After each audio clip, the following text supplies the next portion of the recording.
The possibilities are endless with versatile pulled pork. No matter what cooking method you use, this super tender, deliciously flavored meat can be used to make a party of mouth-watering recipes. And tantalizing sandwiches are only the beginning. Try pulled pork on refreshing cold salads, cheesy tostadas, and yes, even baked pizza.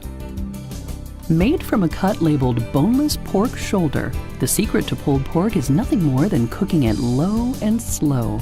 Whether you're using a slow cooker, your kitchen oven, or an outdoor grill, the method begins the same.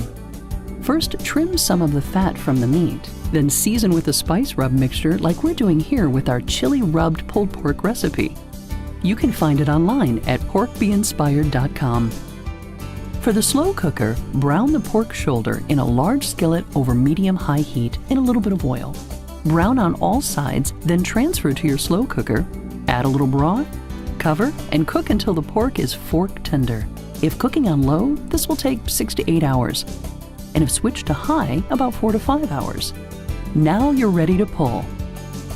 The kitchen oven technique is similar to the slow cooker steps. Again, once spiced, brown the pork, but this time use the same pot you'll use in the oven.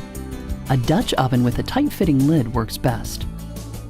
Once browned, remove the pork, add the broth, and scrape the stuck bits from the bottom of the pan, then return the pork back to the pot and roast at 300 degrees for about 3 hours or until tender.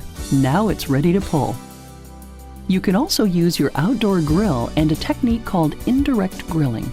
For a charcoal grill, place hot coals in the center of the grill under the grilling grate, then spread to clear a spot for the drip pan.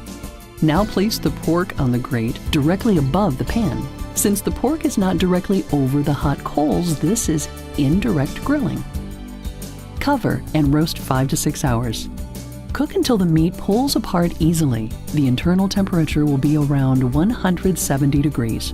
The same principle works just as well for a gas grill. Place a drip pan under the grate on one side, then turn the other side of the grill to high and place the pork over the drip pan on the non-heated side.